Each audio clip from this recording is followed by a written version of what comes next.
இங்க இருக்கிற audience and எல்லாருக்குமே ஒரே ஒரு விஷயத்த நீங்க முதல்ல புரிஞ்சுக்கணும்.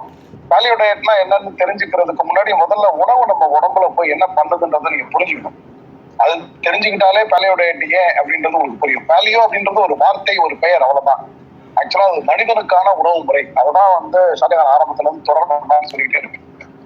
சாதாரணமா நம்ம சாப்பிடுற உணவு என்ன பண்ணு பாத்தீங்கன்னா, நேரடியா நம்ம பல ப்ராசஸ் கடந்து நம்ம வயிற்றுக்கு போய் வயிற்றுல பாலிசாக்கரைட், மோனோசாக்கரைடு 2-3 ப்ராசஸ் இருக்கு. இந்த ப்ராசஸ் எல்லாம் முடிஞ்சதுக்கு அப்புறமா நம்ம வயிற்றுல இருக்கிற மைக்ரோபியம், அதான் ஒரு கட்ஃப்ளோரா பத்தி அவர் சொன்னாரு. மைக்ரோபியம் அப்படின்ற ஒரு ப்ராசஸ், அந்த மைக்ரோபியம் என்ன பண்ணணும்னா ஃபுட்டில் உள்ள விட்டமின்ஸ், மினரல்ஸ் எல்லாத்தையும் அப்சார்வ் பண்ணிட்டு மீதி இருக்கிற அந்த கூழ் மாதிரியான ஒரு விஷயத்த நம்ம லிவருக்கு அனுப்பும். அந்த விஷயம் என்ன அப்படின்னு பாத்தீங்கன்னா, ரொம்ப சிம்பிளா அதை எப்படி நீங்க புரிஞ்சுக்கலாம் அப்படின்னா, நீங்க ஒரு கார் வச்சிருக்கீங்க, அந்த காருக்கு டீசலோ இல்ல பெட்ரோலோ போடுறீங்க. பேரலா பாத்தீங்கன்னா engine oil, brake oil, gear oil எல்லாம். இந்த விட்டமின்ஸ், மினரல்ஸ் இது அப்படின்றதெல்லாம் பாத்தீங்கன்னா இன்ஜின் ஆயில் மாதிரி, engine oil, brake oil, gear oil அந்த மாதிரி. நம்ம உடல் உறுப்புகள் சரியா இயங்குறதுக்கு விட்டமின்ஸ், மினரல்ஸ் வேணும். ஸோ அந்த உணவுல இருக்கிற விட்டமின்ஸ், மினரல்ஸ் ஸ்டமக்ல இருக்கிற கட்ஃப்ளோரா மூலமா உறிஞ்சப்பட்டு உடம்புக்கு கொண்டு போயிடும். அந்த இன்ஜின் ஓடுறதுக்கு தான் நம்ம பெட்ரோல் போடுறோம். அது மாதிரி அந்த சாப்பிடுற உணவுல இருக்கிற கார்போஹைட்ரேட், கொழுப்பு, புரதம், இது 3 தான் நம்ம உணவுல அதிகப்படியா இருக்கும். இதுல எது நம்ம அதிகமா சாப்பிட்றோமோ அது அதிகமா இருக்கும், எது கம்மியா சாப்பிட்றோமோ அது கம்மியா இருக்கும். இது 3ம் சேர்ந்து லிவருக்கு போயிடும். நம்மளுடைய லிவரோட முக்கியமான வேலையே என்ன அப்படின்னு பாத்தீங்கன்னா, நம்ம கொடுக்குற உணவுல இருக்கிற 3ஐயும் தனித்தனியா பிரிச்சு ரத்தத்துக்கு கொடுக்கணும். நீங்க நல்லா யோசிச்சு பாருங்க. ஒரு காமன் மேன் டயட்ல நம்ம என்ன பண்றோம்னா, காலையில எழுந்திரிச்சு ஒரு காஃபி சாப்பிட்றோம், அதுல ஒரு 10 கிராமோ 15 கிராமோ சுகர் போடணும். மறுபடியும் பிரேக்ஃபாஸ்ட் இட்லி, காலையில காஃபி சாப்பிட்றோம், மறுபடியும் பிரேக்ஃபாஸ்ட்டுக்கு இட்லி, தோசை, பூரி, சப்பாத்தி, பொங்கல் சாப்பிடுறோம். மறுபடியும் பாத்தீங்கன்னா திருப்பி ஒரு 11-11:30 பிஸ்கெட்ஸ், காஃபி, ஸ்நாக்ஸ் சாப்பிட்றோம், லஞ்ச் சாப்பிட்றோம், ஈவினிங் ஸ்நாக்ஸ் சாப்பிட்றோம், நைட்டு ஒரு டின்னர் சாப்பிட்றோம். இது எல்லாத்துலயும் டாமினண்டா இருக்கிறது பாத்தீங்கன்னா தானியங்கள் மட்டும்தான். இடையில அதுல ஆயிலோ இல்ல வெண்ணையோ நெய்யோ அசைவம் சாப்பிடணும். இதெல்லாம் சேர்ந்து பாத்தீங்கன்னா கிட்டத்தட்ட ஒரு 70-80% குளுக்கோஸ் தான் நம்ம லிவருக்கு போகுது. லிவர் நம்ம சாப்பிடுற உணவு பிரிச்சு அதை ரத்தத்துக்கு கொடுக்கறது மட்டும் தான் அதோட முக்கியமான வேலை. ஸோ ரத்தத்துக்கு கொடுக்குற அந்த குளுக்கோஸ் என்ன பண்ணும் அப்படின்னா, செல்லுக்குள்ள போய் செல்லு தான் நமக்கு எனர்ஜி கொடுக்கணும்.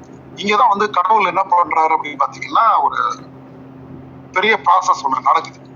இந்த கொழுப்பும் புரதமும், கொழுப்பும் புரோட்டீனும் தானாவே டிராவல் ஆகி செல்லுல போய் டெபாசிட் ஆயிடும். ஆனா குளுக்கோஸ் அளவுல தானா டிராவல் ஆக முடியாது. ஸோ நம்ம உடம்புல ஒரு அனபாலிக் ஹார்மோன் ஒன்று செக்ரேட் ஆகும். அந்த அனபாலிக் ஹார்மோன் அப்படின்றது இன்சுலின். இந்த அனபாலிக் ஹார்மோன் இன்சுலின் தான் போயிட்டு ரிலீஸ் ஆகி நம்ம பேங்க்ரியாட்டிக் கிளாண்ட் ரிலீஸ் ஆகி இது குளுக்கோஸை கேரி பண்ணி எடுத்துட்டு போயிட்டு செல்லுக்குள்ள புஷ் பண்ணணும். செல்லு அதை ரிசீவ் பண்ணி எனர்ஜியா கன்வெர்ட் பண்ணும். இது ரெகுலரா எந்த ஃபுட்டு சாப்பிட்டீங்கனாலும் நடக்கிற ஒரு ப்ராசஸ். இதுல எங்க பிரச்சனை அப்படின்னு பாத்தீங்கன்னா, நம்ம அதிகமா சாப்பிட்டது கார்போஹைட்ரேட், அது சர்க்கரையா தான் மாறும். அந்த சர்க்கரையை கேரி பண்றதுக்கு இன்சுலின் வேணும். முதல்ல ஷாஜகான் சொன்ன மாதிரி நம்ம நிறைய சர்க்கரை சாப்பிட்டுக்கிட்டே இருக்கோம். அதனால நிறைய இன்சுலின் செக்ரேட் ஆகி ஒரு லெவல்ல பேங்க்ரியாட்டிக் கிளாண்ட் டயர்ட் ஆயிடுது. இது ஒரு கண்டிஷன். இன்னொரு கண்டிஷன் என்ன அப்படின்னு பாத்தீங்கன்னா, செல்லுக்கு கொடுக்குற அத்தனை சுகரையும் நீங்க எனர்ஜியா கன்வெர்ட் பண்ணியே ஆகணும். இல்லைன்னா அந்த செல்லு எக்ஸஸா வர குளுக்கோஸை அக்செப்ட் பண்ணாது. இப்ப நீங்க ஒரு 4 இட்லி சாப்பிடுறீங்க அப்படின்னா 4 இட்லிக்கு உண்டான எனர்ஜியையும் 1.5 மணி நேரத்துல நீங்க பர்ன் பண்ணிடணும். அது பிராக்டிகலா பாசிபிளே கிடையாது. நீங்க ஒரு பிளேட் பிரியாணி சாப்பிடுறீங்க அப்படின்னா அந்த ஒரு பிளேட் பிரியாணியோட ரைஸை பர்ன் பண்றதுக்கு நீங்க சென்னையில நடக்க ஆரம்பிச்சு கிட்டத்தட்ட திண்டிவனம் வரைக்கும் வரணும். அப்பதான் ஒரு பிளேட் பிரியாணியோடைய அந்த குளுக்கோஸ் பர்ன் ஆகும். என்ன ஆகும் அப்படின்னு பாத்தீங்கன்னா, இந்த குளுக்கோஸ் ரிட்டர்ன் ஆகிற குளுக்கோஸ் அத்தனையும் மறுபடியும் லிவருக்கு தான் போகும். ஆக்சுவலா நம்மளுடைய பிளட் அப்படின்றது பாத்தீங்கன்னா அது ஒரு சைக்கிளிங் சேனல் மாதிரி தான். எங்க ஆரம்பிக்குதோ அங்கதான் முடியும். சுத்தி லிவருக்கும் கிட்னிக்கும் தான் அது டிராவல் ஆகிட்டு இருக்கும். எதை நீங்க கொடுத்தீங்கனாலும் கிட்னிக்கு போறது அதோடைய இம்பியூர்ஸ்லாம் அது கொஞ்சம் டைல்யூட் பண்ணி இம்பியூரிட்டிஸை யூரினுக்கு வெளியில தள்ளிடுது. பட் எகைன் இந்த ரிட்டர்ன் ஆகிற குளுக்கோஸை கிட்னியாலலாம் ஃபில்டர் பண்ண முடியாது. எகைன் ரிட்டர்ன் ஆகிற குளுக்கோஸ் லிவருக்கு போகும்.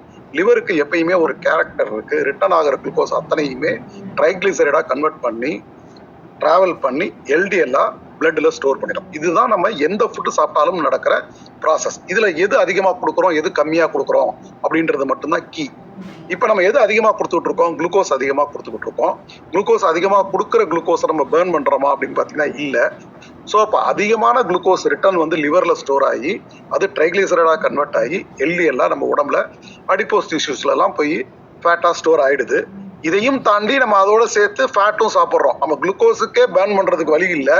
அப்ப நம்ம சாப்பிட்ற ஃபேட்டும் பார்த்தீங்கன்னா டைரக்டா போய் ஃபேட்டா ஸ்டோர் ஆயிடும். நம்மளுடைய உணவு முறையில, இந்திய உணவு முறையில புரோட்டீன் இன்டேக் ரொம்ப ரொம்ப கம்மி. அதனால நம்ம கிட்ட ஒன்றும் பெரிய மசில் பில்டிங் அப்படிலாம் இருக்காது. குண்டா இருக்கிறவங்களாம் பார்த்தீங்கன்னா ஒரு மாதிரி லூஸா தான் இருப்பாங்க. லூஸ் மீன்ஸ் பாடிலாம் லூஸா தான் இருக்கும், தொலைன்னு இருக்கும். அதுக்கு காரணம் என்னன்னா புரோட்டீன் இன்டேக்கும் வந்து பெரிய சோர்ஸ் கிடையாது. இது வந்து ஒரு மிகப்பெரிய பிரச்சனை. இது வந்து எல்லா டயட்லயுமே நடக்கும்.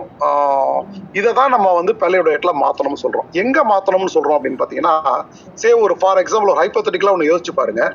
இந்த செல்லு வந்து குளுக்கோஸை ரிட்டர்ன் பண்ணாம நம்ம கொடுக்குற அத்தனை குளுக்கோஸையும் ரிசீவ் பண்ணிக்கிட்டே இருந்து அதை எனர்ஜியா பர்ன் பண்ணிக்கிட்டே இருந்ததுன்னா செல்லு குளுக்கோஸ் ரிட்டர்னே வராது.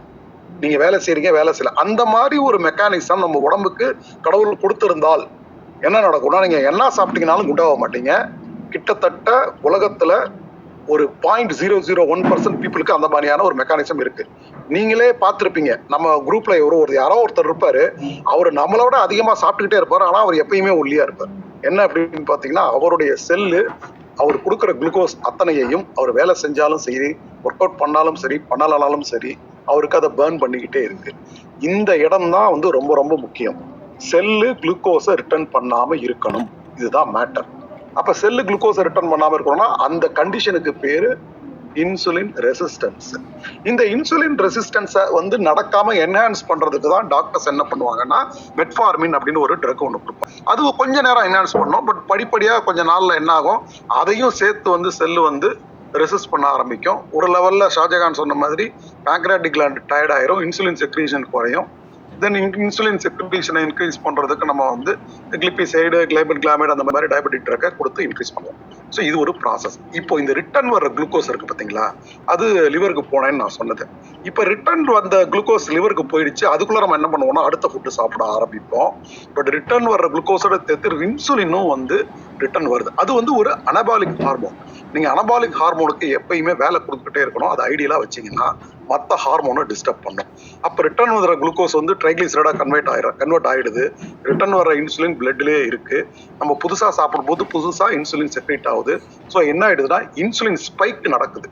இன்சுலின் ஸ்பைக் நடக்கும்போது என்ன நடக்கும்னா அது பிரெயின்ல போய் டியூன் பண்ணி நம்ம உடம்புல கிரலின் அப்படின்ற ஒரு ஹார்மோனை ஜெனரேட் பண்ணும். இந்த கிரலின் அப்படின்ற ஹார்மோன் தான் வந்து உங்களை பசியை தூண்டி சாப்பிட சொல்லுது. எப்பெல்லாம் உங்களுக்கு கிரலின் ஹார்மோன் நம்ம உடம்புல செக்ரேட் ஆகுதோ அப்பெல்லாம் நம்மளுக்கு சாப்பிடணும்னு தோணும். எப்பெல்லாம் இந்த கிரலின் ஹார்மோன் நம்ம உடம்புல சுரக்கும் அப்படின்னா எப்பெல்லாம் வந்து இன்சுலின் ஸ்பைக் நடக்குதோ அப்பெல்லாம் இந்த கிரலின் ஹார்மோன் வரும். எப்பெல்லாம் நீங்க ஒரு நல்ல ஃபுட்டோட ஸ்மெல் பண்றீங்களோ, ஒரு போண்டா கடை, ஒரு பஜ்ஜி கடையை கிராஸ் பண்றீங்க, ஸ்மெல் பண்ணீங்கன்னா அந்த கிரலின் ஹார்மோன் இமீடியட்டா வெளியில வரும், அதை சாப்பிடணும்னு தோணும். எப்பெல்லாம் நல்ல கலர்ஃபுல்லா அட்ராக்டிவான ஃபுட்டை பாக்குறீங்களோ அப்பெல்லாம் அந்த கிரலின் ஹார்மோன் தோணும். இங்கதான் வந்து இப்போ ஒருத்தர் ஒரு கேள்வி கேட்டார், எப்படி நான் வந்து டேஸ்ட் அடக்குறதுன்னு. அதுக்கு பேரு டேஸ்டே கிடையாது, அதுக்கு பேரு கிரேவிங். இந்த கிரேவிங்கை கிரியேட் பண்றது வந்து அந்த கிரலின் அப்படின்ற ஹார்மோன் தான். இதெல்லாம் தொடர்ந்து நடக்கும்போது நமக்கு என்ன நடக்குது, தொற்றோ நோய்கள் அப்படின்னு சொல்ற சக்கரை வியாதி, இரத்த கொதிப்பு, sinus, thyroid, acidity, irritable bowel syndrome, urinary infections, பெண்களுக்கு வந்து கர்ப்பப்பையில ஏற்படுற கோளாறு, நமக்கு முட்டி வலி, மூட்டுல யூரிக் ஆசிட், இந்த மாதிரி பல வியாதிகள் இருக்கு. எதெல்லாம் நீங்க ஒரு மருந்தை சாப்பிட்டு ஒரு நாள்ல சரி பண்ண முடியாதுன்னு ஒரு வியாதி இருக்கோ அது அத்தனைக்கும் காரணம் ஒண்ணுதான், இன்சுலின் ரெசிஸ்டன்ஸ். இதுதான் வந்து பேலியோ டயட்டோடைய பேசிக். இன்சுலின் ரெசிஸ்டன்ட் அப்படின்றது தான் பேலியோ டயட்டோடைய பேசிக். ஸோ இப்போ இந்த இன்சுலின் ரெசிஸ்டன்ஸை எப்படி நம்ம அட்ரஸ் பண்றது அப்படின்றதுல ஆரம்பிச்சது தான் பேலியோ டயட். அப்போ அப்படியே ரிவர்ஸ் போய் பார்த்தீங்கன்னா விவசாய காலத்துக்கு முன்னாடி இந்த மனிதன் எப்படி இருந்தான் அப்படின்றதான் ஆராய்ச்சி பண்ணி பார்த்தோம்னா மனிதனுக்கான உணவு முறை என்ன அப்படின்னு பார்த்தீங்கன்னா இது வந்து எப்படின்னா ஷாஜகான் சொன்ன மாதிரி 2 எனர்ஜி, ஒன்று கீட்டோனு, அடுத்தது வந்து குளுக்கோஸ். குளுக்கோஸ் அப்படின்றது ஒரு பேக்கப் எனர்ஜி. பேக்கப் எனர்ஜின்றது என்ன, நம்ம எப்போ சிக்காகிறோம், எப்போ உடம்பு சரியில்லையோ அப்போ யூஸ் பண்றது தான் வந்து பேக்கப் எனர்ஜி. இப்போ நமக்கு ஒரு உடம்பு சரியில்லை, ஒரு ஹாஸ்பிட்டலில் போய் இப்போ அட்மிட் பண்ணுறாங்கன்னா முதல்ல அவங்க என்ன பண்ணுவாங்க, ஒரு சலைன் போடுவாங்க, ஒரு குளுக்கோஸ் போடுவாங்க. எதுக்குன்னா இமீடியட்டாக அவங்கள டியூன் பண்ணி அவங்க எனர்ஜியை கொடுக்கணும். அதுதான் பேக்கப் எனர்ஜி. ஆனால் நம்ம என்ன பண்ணுறோம், டெய்லியுமே வந்து அதை அந்த குளுக்கோஸை கொடுத்துக்கிட்டே இருக்கும். நான் ரொம்ப எல்லார்ட்டையும் சொல்லுவேன், குளுக்கோஸ் அப்படின்றது வந்து சூப்பர் ஃபுட்டு. சூப்பர் ஆக்டிவிட்டி பண்றவங்களுக்கு மட்டும்தான் சூப்பர் ஃபுட் கொடுக்கணும். நம்ம பண்றது எதுவுமே சூப்பர் ஆக்டிவிட்டி கிடையாது. ஆனா சாப்பிட்றது அத்தனையுமே சூப்பர் ஃபுட். அதனால சூப்பர் ஃபுட்டை வந்து டெய்லி சாப்பிடக்கூடாதுன்றத பேசிக்கா புரிஞ்சுக்கணும். ஸோ அப்போ கீட்டோன்ஸை டியூன் பண்ணணும் அப்படின்னா இது அப்படியே ரிவர்ஸ் பாலியோ டயட்டுக்கு நீங்க வரீங்க. பாலியோ டயட்ல என்ன பண்றீங்க? இப்போ ஷாஜகான் சொன்ன மாதிரி காலையில தூங்கி எந்திரிக்கிறோம். ஒரு பிகினரா ஒருத்தர் வரார், காலையில என்ன பண்றாரு, நான் வந்து சொல்றது வந்து ஒரு எக்ஸாம்பிளுக்காக சொல்றேன். தயவு செஞ்சு உடனடியாக இதை நீங்க யாரும் டயட்டா ஃபாலோ பண்ணிடாதீங்க. ஷாஜகான் சொன்ன மாதிரி நீங்க பிளட் டெஸ்ட் இல்லாம இந்த மாதிரி டயட் ஃபாலோ பண்றது தவறு. ஒரு எக்ஸாம்பிளா ஒரு டயட் சொல்றேன். ஒரு நான் வெஜிடேரியன் ஒருத்தர் இருக்காரு, காலைல தூங்கி எந்திரிக்கிறார். நாங்க என்ன சொல்றோம், ஒரு 2 டீஸ்பூன் தேங்காய் எண்ணெய் சாப்பிட்டு ஹாட் வாட்டர் சாப்பிடுங்க. காலைல பிரேக்ஃபாஸ்ட்டுக்கு ஒரு 3 முட்டை சாப்பிடுங்க. லஞ்சுக்கு ஒரு 300 கிராம் வெஜிடபிள்ஸ், 30-50 கிராம் பட்டரு, ஒரு கப்பு கேர்டு, நைட் ஒரு 300 கிராம் ஏதோ நான் வெஜிடேரியன் சாப்பிடுங்கன்னு சொல்றோம்.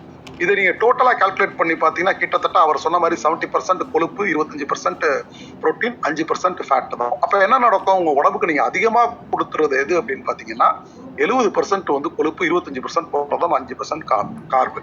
அப்ப ஸ்டமக்ல இது சேம் ப்ராசஸ் தான் நடக்குது. ஸ்டமக் வந்து விட்டமின்ஸ் மினரல்ஸ் எல்லாம் அப்சார்ப் பண்ணிடுது. அந்த மைக்ரோபியம் ப்ராசஸ் நடக்குது. லிவருக்கு வந்து அந்த என்சைம் போகுது. அந்த என்சைம் போகும்போது லிவர் வந்து சிம்பிளா அந்த இடத்துல குளுக்கோஸ், ஃபேட்டு, புரோட்டீன் இதை 3ஆ பிரிக்கணும். இந்த இடத்துல லிவருக்கு ஒர்க் லோடு வந்து நீங்க இந்த மாதிரி வேல்யூ டயட் சாப்பிடும்போது ஒர்க் லோடு வந்து லிவருக்கு குறையுது. ஏன் குறையுது அப்படின்னு பாத்தீங்கன்னா, நீங்க எவ்வளவுதான் ஃபேட் சோர்ஸ் பாத்தீங்கன்னா மட்டன், சிக்கன், போர்க், பீஃப், ஃபிஷ், பட்டர், நெய் இது மாதிரி எவ்வளவு சாப்பிட்டாலும் 3 கொழுப்பு தான் இந்த உலகத்துல இருக்கு. Saturated fat, unsaturated fat, trans fat, இது 3 தான் இருக்கு. அதனால இது கொழுப்பு ஈஸியா பிரிச்சிடும். ஆனா கார்போஹைட்ரேட் பாத்தீங்கன்னா சக்கரை வந்து ஒவ்வொரு தானியத்திலையும் வேற வேற சக்கரை இருக்கு.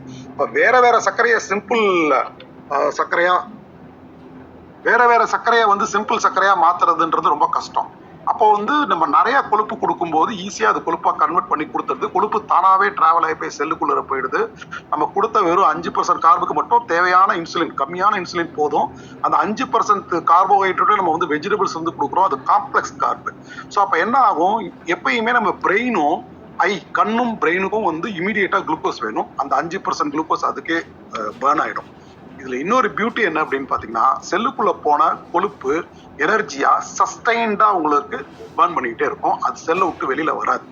அப்போ என்ன ஆகும், இந்த ரிட்டர்ன் அப்படின்ற ப்ராசஸ் ஒண்ணு கிடையவே கிடையாது. அப்படின்றதுனால உங்க பாடி ஆட்டோமேட்டிக்கா லெப்டின் அப்படின்ற ஒரு ஹார்மோனை ஜென்ரேட் பண்ண ஆரம்பிக்கும். எப்படி வந்து பசிய தூண்டுற ஹார்மோன் கிரெலின் நான் சொன்னேனோ, லெப்டின் அப்படின்றது வந்து பசிய அடக்கிற ஒரு ஹார்மோன். நீங்க லெப்டின் ஹார்மோனை உங்க பாடிக்கு வந்து டியூன் பண்ணி அதிகமா கொடுக்க இப்ப ஷாஜகான் சொன்ன மாதிரி உங்க பாடி கீட்டோசிஸ்க்கு மாறிடுச்சுனாலே உங்க உடம்பு எப்பயுமே லெப்டின் ஹார்மோன்ல தான் இருக்கும். லெப்டின் ஹார்மோன்ல இருந்ததுன்னா உங்க கண்ணு முன்னாடி வந்து உங்களுக்கு பிடிச்ச ஜிலேபி, எனக்கு 100 ஜிலேபி சாப்பிட்டா பிடிக்கும்னு சொல்லிட்டு இருந்த ஒருத்தர்கிட்ட வேல்யூவுக்கு வந்து ஒரு ப்ராப்பரான கீட்டோசிஸ்ல பாடியில லெப்டின் ஹார்மோனை ஜென்ரேட் பண்ற கண்டிஷனுக்கு வந்துட்டாருன்னா அவர் கண்ணு முன்னாடி நீங்க 50 ஜிலேபியை ஃப்ரீயா வச்சு சாப்பிடுங்கன்னு சொன்னாலும் அவரால் சாப்பிடவே முடியாது. அதை பார்த்ததுமே அவருக்கு திகட்டிடும். அது லெப்டின் ஹார்மோன் இந்த வேலையை பார்க்கும். ஸோ ரொம்ப சிம்பிள் என்ன அப்படின்னா, நீங்க செய்ய வேண்டியது லெப்டின் ஹார்மோனை உங்க பாடியில என்ஹான்ஸ் பண்ணணும். பாடியை கீட்டோசிஸ் போர்டுக்கு கொண்டு போகணும். இதுதான் ஆக்சுவலா பாலியோ டயட். இன்னொன்னு என்ன அப்படின்னா, இந்த கலோரி நான் சொன்னேன் பார்த்தீங்களா, கலோரி அப்படின்றது ஷாஜகான் சொன்ன மாதிரி 2000 கலோரி அப்படின்றது வந்து இப்போ ஷாஜகான் மாதிரி ரன்னர்ஸ் இவங்களுக்குலாம் தேவை. இப்போ ரொம்ப மாடரேட் செடென்ட்ரி லைஃப் ஸ்டைல் இருக்கிறவங்களுக்கு ஒரு மென்னுக்கு 1500 கலோரி போதும், விமனுக்கு வந்து 1200 கலோரியே போதும். பட் என்ன பிரச்சனை அப்படின்னு பார்த்தீங்கன்னா, நார்மலா நம்ம சாப்பிட்ற இட்லி, தோசை, சப்பாத்தி இதுல 1500 கலோரியை ரீச் பண்றதுக்கே நம்ம நிறைய சாப்பிட்ற மாதிரி இருக்கும். ஆனா பாலியோ டயட்ல 1500 கலோரியை ரீச் பண்றது ரொம்ப ரொம்ப ஈஸி. ஒரு முட்டையில வந்து பாத்தீங்கன்னா 125 கலோரி இருக்கு. அந்த மாதிரி நீங்க ஒரு நான் வெஜிடேரியனோ ஒரு பட்டர் ஒண்ணுமே இல்லை, ஒரு 100 கிராம் பட்டர் சாப்பிட்டீங்கனாலே உங்களுக்கு நல்ல ஒரு கலோரி வேல்யூ கிடைக்கும். அந்த மாதிரி கலோரியை ரீச் பண்றதுன்றது வந்து பாலியோ டயட்ல ரொம்ப ரொம்ப ஈஸி. கம்மியான சாப்பாடு சாப்பிட்டுட்டு அதிகமான கலோரியை ரீச் பண்றோம். அதே நேரத்துல லெப்டினை நம்ம வந்து இன்க்ரீஸ் பண்ணிக்கிறோம். இதை பண்றதுக்கு பேர் தான் சார் பாலியோ டயட். தேங்க்ஸ் ஃபார் வாட்சிங்.